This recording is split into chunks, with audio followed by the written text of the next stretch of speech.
Hello. Forgot to add myself earlier. Welcome to CityClips, my series on documenting our journey on building the email newsletter business called CityClips with my co-founder Ali. Unfortunately, he is under the weather today, so it is me. You got me. So I'm going to talk a little bit about why I picked the subject for names and email names, and really it's pretty much email subject lines. And I will just point out how I'm noticing this trend, and I'm noticing this among expert marketers, that people are putting their first names and saying, first name and insert name at, their company name. So I'm not going to share my email, obviously, because you don't want to see all that. And I will just point out some of okay, for example, yeah, I subscribe to a lot of newsletters. I am one of those like information hoarding geeks, and I love to just learn as much as I can from a lot of experts. So, yeah, I see one example. I get a lot from the digital marketer. They're one of my favorite expert, you can say cohorts, Ryan Dice. I'm a big fan of him. Yeah, it says here for the name of the email, it's coming from Ryan at Digital Marketer. And it's interesting to me that he puts his name, and I really think it has to do with Google and just in general, like a lot of email platforms are cracking down on different emails that's just like spammy or anything that just kind of tends to go overboard. I mean, the hustle, they keep it as the hustle.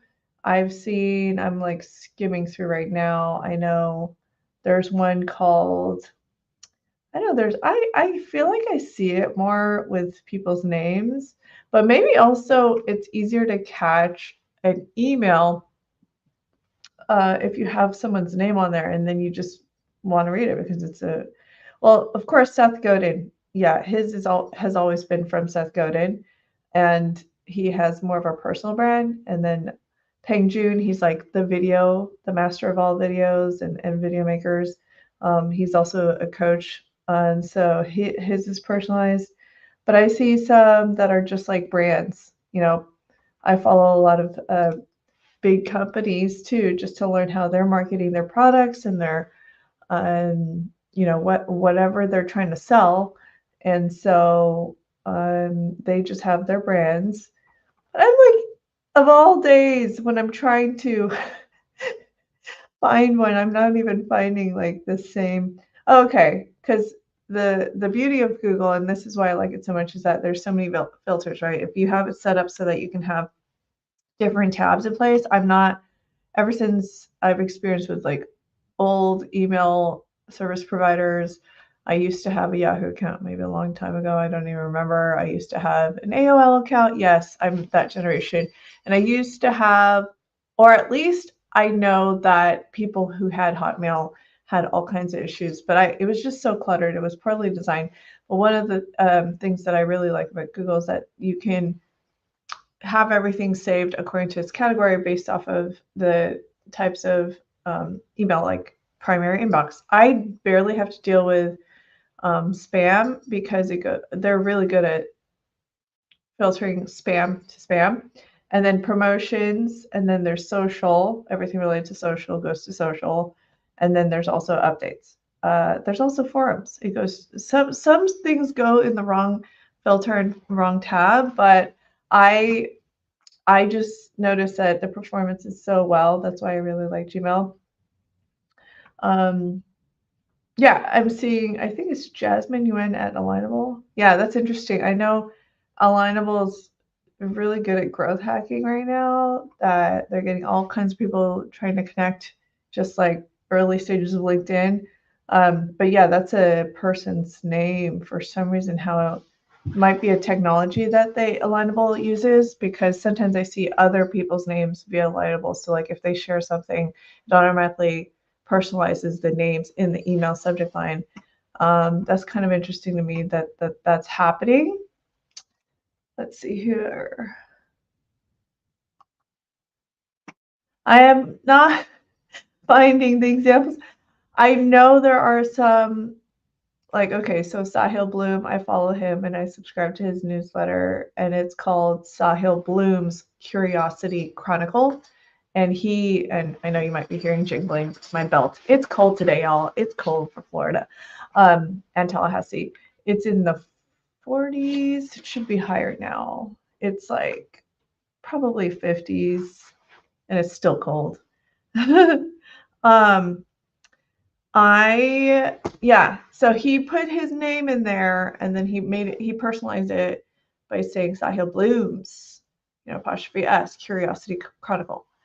And I'm just like, okay, do we need to be doing that? I'm not exactly sure. So that's one of the questions I had for Ali at some point. But for now, we're going to keep it as CityClips. We've been testing things out, and our open rate generally has been around the same when we publish between 11:30 to 1:30. And then I noticed it actually picked up even in the later part of the week between 3:30 to 5:30, the percentage increased as far as open rate and even click rate. So it's really fascinating to me. You think like, oh, early in the morning is the best time. And because our information is more on the entertaining side and it's more related to lifestyle and some education on business and tech, then we didn't think, well, at least for me, I know it's not super necessary for us to send early in the morning. And I think it's also beneficial because we're not trying to compete with the early morning newsletters that are already killing it in the morning. Like I'm up at like 5 a.m. or at least on the good days. And I try to look and skim through my newsletters in the morning to just kind of know what's going on in the week or that day, and also find out like what did I miss from the day before as far as news, and just learning as much as I can as fast as I can in the mornings when I'm at the gym. I just skim through, and a lot of these things are published at 5 a.m., 6 a.m., and maybe some at 7. But the highest performing newsletters that is like more time sensitive, where it talks about investment and stocks and all of that stuff, like those business newsletters are killing it and publishing at 5 or 6 in the morning. And so we're not that, and we're not trying to be that. And our focus is the Southeast, North Florida, everything that's related to innovation and economic growth. So since that's not super time sensitive in the day, we'd rather just focus on all the positive things, and then just share it closer to the afternoon, because it's performing well in the afternoon, and people still open it like later that evening or the next day. And then somebody's able to learn something new about our local community and what's happening in our region. So we try to make it as interesting as possible. And then whether it's just one nugget or something funny, something that you didn't know or hear about, that's what we hope to provide at CityClips. So as far as we covered our topic for the day, and I am actually getting a lot of questions. People are asking me like a lot of questions related to social media, or let's see, somebody emailed me and asked me a series of questions. So I might as well just go ahead and just answer it here, because I promised him that I would just send him a video, because sometimes it's easier to just talk about it rather than just like spell it out via email. And sometimes, it's easier to miss things when you're trying to read a bunch of information. So let's see, what's the first question? He did say, okay, what inspired you to start your creative business? I said in short, it was really out of necessity to design a career that had work-life balance in mind, so that I can still like provide for my family, more for time than money. Thankfully, my husband has a really stable job at a local government gov tech company. And so we're not like worried too much financially, but yes, it's still a stress factor. Like starting my business, maybe about 10 years ago, it was not easy managing that and managing 3 kids at the time. And now I have 4 kids, and the 3 kids were under the age of 4.5 or 5. And then, little by little, as we year by year, as each one got to go to school, it started to get manageable. But like every you could say milestone for each kid, that it just there's constant change, and so um, it was one of those things where, is it really time for me to go back to work full time? And back then, working remote was not really an option for companies like it is now in the post-COVID era. So I really needed to decide, like, oh, should I just go back to work? And at that time, I actually did try to work full time. And after like 6 months or so of really grinding, really working hard, working overtime, not getting paid well for my overtime, and just things weren't managed well where I was. And I looked at the landscape, and I didn't want to be in that kind of environment when it was so demanding. And from just different things I've heard at different places, like work-life balance wasn't a thing. And so now, like, culture's changed. Employees look right now in certain industries have some kind of leverage, and especially in the post-COVID era, it's a little bit different. But I can't say that I have to say that I am really happy that I've invested all this time and energy into learning all the things that I've learned in the last 10 plus years. And so that's that's the longer answer to answer your question. And I was going to answer it in bits and pieces because shout out to Zeke, he sent me several. So in your case, because I know you, you have to ultimately decide, like, are you going in for convenience? Are you going in because you don't have any other opportunity or no choice kind of thing?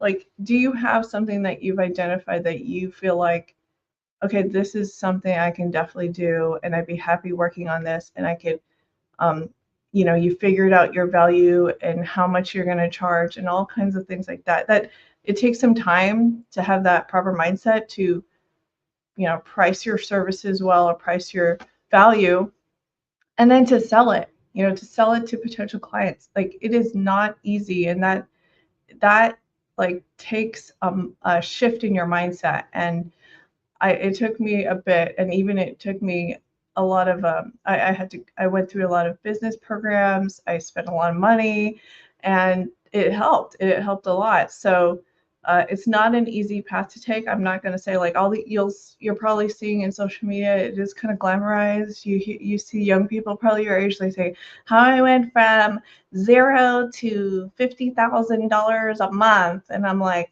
whatever. It's like um and so yeah, it's not easy. It takes a lot to be it takes a lot of hard work to get to that level. And so I think for you in your case, like, just getting started, maybe if you don't have a solid source of income and you need to get a job. Like, try your best to try to find a job. Maybe it's in the area that you want to learn and grow in. And then from there, you can always do something on the side. Like, it's more acceptable now, especially even with employers, with the lack of talent, the lack of qualified talent and the workforce. Then, they'll accept that you have to work on the side, or do something on your own, because it's just hard to find really good people these days. So if I were you, try to find a job in an area that you want to grow in, and then dabble with and experiment with things that you want to learn, and then eventually either provide as a service or just create your own product, design your own product. I know you're a designer. So anyways, I hope that helps you, and I will try to shoot you another video through another channel. And I hope this helps other people who are also considering and thinking about, um, when and how and who, if they are going to start their own business.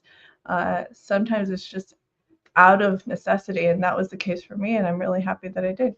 So as far as Tallahassee, we are, like, as far as Tallahassee or CityClips Tallahassee, CityClips TLH, we are gradually growing. It's not like a huge list, but I am actually, if you guys happen to watch this recording, I am going to, I have a table this Saturday, and hopefully it's not freezing. And I'm going to be at downtown, seeing if anybody would be interested in signing up for my email, in our email newsletter. So we're going to give away our little swag stickers for anyone who signs up. And we hope to grow our list, hopefully by the end of the year, at least. I mean, I'm on track to 200. And if we, get to, it would have been awesome to get to 1,000 by the end of the year. But at the rate that I'm at right now, because I'm still trying to do everything else, which includes managing client work and life. But yeah, I think we'll get to at least 200 by the end of the month, if not sooner. And then from there, I mean, who knows? By next year, we'll actually reach beyond our goals, like after a certain point. But anyways, yeah, we're looking for partners. I'm thankful to have our partner of the month for this month. And then we will have one in January. Somebody already claimed January. And I think we have some other partners lined up for, we have potential ones lined up for February and possibly March. So people are lining up to claim their month, to be a part of the growth of CityClips, and also mutually beneficial. People are learning about these different partners that didn't know that existed here in Tallahassee. And so really happy that we're publishing on a daily basis and learning so much about how great the city is, and learning all the potential that we have. That's all happening here. So anyhow, sorry to cut this short, y'all. We got things to do, places to go. I'm sure you do too. And I'll see y'all next week. And Ali and I will hopefully be catching up, and then he can talk about names and subject lines too, and our growth by next week, and see what happens. So talk to you guys later. See ya.